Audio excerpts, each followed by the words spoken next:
Luc Plamondon, Richard Cocciante, les heureux créateurs de Notre-Dame de Paris. C'est l'un des plus grands succès de la comédie musicale. 11 millions de spectateurs, Luc Plamondon. Revoir cette comédie musicale, c'est un bonheur pour vous? Oui, ben c'est un bonheur. Mais vous savez, je la revois tout le temps parce que, par exemple, je suis allé la voir en Italie, à Florence. Les salles sont en délire, là, en Italie. On fait 500 000 spectateurs cette année en Italie, vous vous rendez compte? Et puis, bon, en Corée, ils ont fait 100 dates en français. Et là, ils reprennent 100 dates en coréen. Ça fait 14 ans qu'elle tourne. Et ça fait 14 ans que ça tourne... En Italie et 10 ans en Corée. C'est incroyable, Richard Cocciante. Hein, je le disais, ça a été 4000 représentations en 9 langues dans 20 pays. Vous vous attendiez pas à ça? Ben, lorsqu'on a écrit, on a écrit par amour. Vraiment, ça a été la chose la plus belle. On a écrit par passion. Et je pense qu'il ne faut pas penser à ce que ça va donner. Il faut penser à ce qu'on aime écrire. Mais c'est sûr qu'on a été surpris de voir le grand succès. Et surtout, le fait que ça passe dans un pays à l'autre sans problème.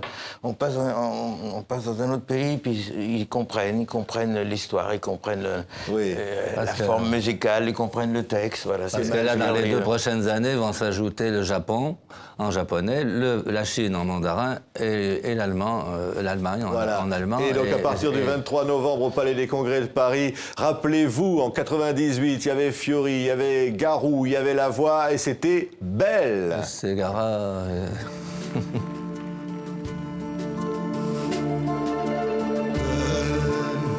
C'est un mot qu'on dirait inventé pour elle. Quand elle danse et qu'elle met son corps à jour, tel un oiseau qui étend ses ailes pour s'envoler. Alors je sens l'enfer s'ouvrir sous mes pieds. Quand vous avez créé cette musique, Richard Cocciante, vous vous en souvenez? Oui, j'avais créé de la musique 10 ans avant qu'on commence, que Luc me propose l'histoire, sur quoi écrire. Mais c'est des musiques que j'ai toujours réservées, pas pour moi-même, en tant que chanteur, mais j'ai réservé pour autre chose. Oui. Et d'abord, c'est lui qui a imaginé Belle. Hein, il c'est lui. avait joué ces musiques-là. On était à Londres, on avait enregistré Question de Feeling en duo avec Fabienne Thibault, Richard. Et il s'est mis au piano comme ça, puis il m'a dit, je vais jouer des musiques, je ne sais pas quoi faire avec ça. Parce que je me dis, moi, je ne pourrais pas chanter ça parce que je suis plus rocker que... Et puis, non, je ne voulais pas chanter. Tu ne voulais pas les chanter, OK. Et tu m'as dit, je ne vois pas quel chanteur populaire chanterait ça. Alors, et ça s'était resté sur une cassette dans mes tiroirs pendant plusieurs années, hein. Presque 10 ans, oui. Et quand j'ai pensé au sujet de Notre-Dame de Paris, moi, c'est le personnage de Quasimodo qui m'a happé.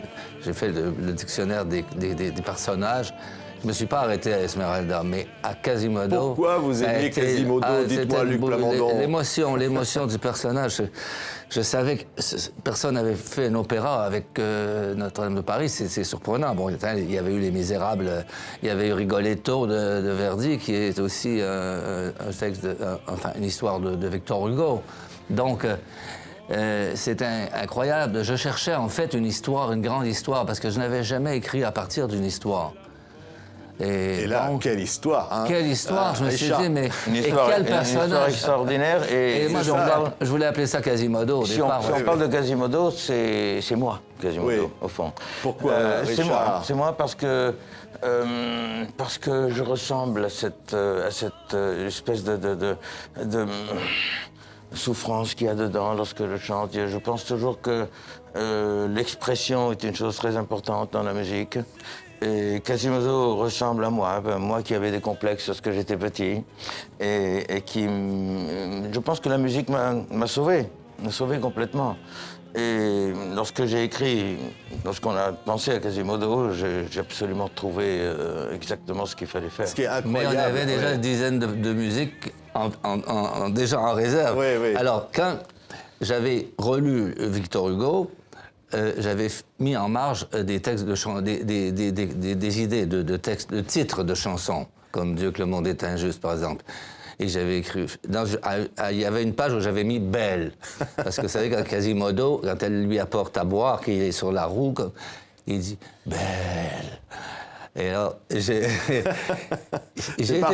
ça qui, tout à coup, j'ai eu l'idée de réécouter les musiques que j'avais. C'est merveilleux. Les musiques que j'avais dans un Luc tiroir. et Richard, c'est incroyable. On va entendre en espagnol, par exemple. On le disait, c'est traduit dans le monde entier. C'est-à-dire qu'en fait, Richard, c'est une histoire universelle, Notre-Dame de Paris. Mais c'est une histoire universelle, mais il faut le porter aux gens. Il faut l'écrire d'une certaine manière. Je trouve que la plus belle chose qu'on a, Luc et moi, c'est un contraste.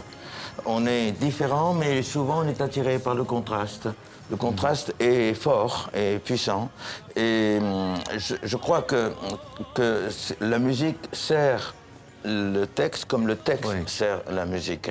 Les deux deviennent quelque chose d'indivisible après. Oui. Et je crois qu'on a ça dans Notre-Dame de Paris. C'est des vraies chansons indivisibles, texte et musique. Ouais. Et quand je disais que pendant qu'on l'écrivait, que je disais aux gens que je faisais Notre-Dame de Paris, les gens ils disaient, mais il est tombé sur la tête. Parce que moi, j'avais une image de parolier rock, tu vois, j'avais écrit du rock. Starmania, évidemment, avec Starmania, Michel Berger. puis les chansons rock de Julien, puis Julien Clerc. Et puis j'étais en France, j'avais une image Diane Dufresne, tout ça, j'avais une image rock, et j'étais Monsieur Starmania. Hein, bon, alors, donc... C'est déjà pas mal, hein, quand même. Oui, mais les gens ne comprenaient pas que je prenne un sujet classique comme ça. Et moi, je savais que je pouvais le faire moderne et intemporel, ce spectacle. Et c'est pour ça que j'ai choisi le metteur en scène Gilles Maheu, parce que c'était un metteur en scène d'avant-garde qui faisait des spectacles très modernes. Oui. Et j'ai imposé Gilles Maheu parce que je ne voulais pas faire un show historique avec des costumes historiques. Ce qui est incroyable, c'est qu'il y a des tubes. Alors évidemment, le temps des cathédrales, c'est une musique incroyable, Richard. Là, on va l'entendre en italien, par exemple. Voilà. C'est comment on crée comme ça une mélodie qui nous emporte? Je pense que le mystère de la création est toujours là. C'est-à-dire qu'on est prêt techniquement à accepter ce qui arrive, mais on a un don. On a un don. Comme Luc a un don d'écrire, moi j'ai le don de faire des mélodies. Les mélodies sont des choses qui arrivent comme ça. On les accepte, on les prend, on les utilise, voilà. Ce qui est incroyable. Écoutez un extrait du temps des cathédrales.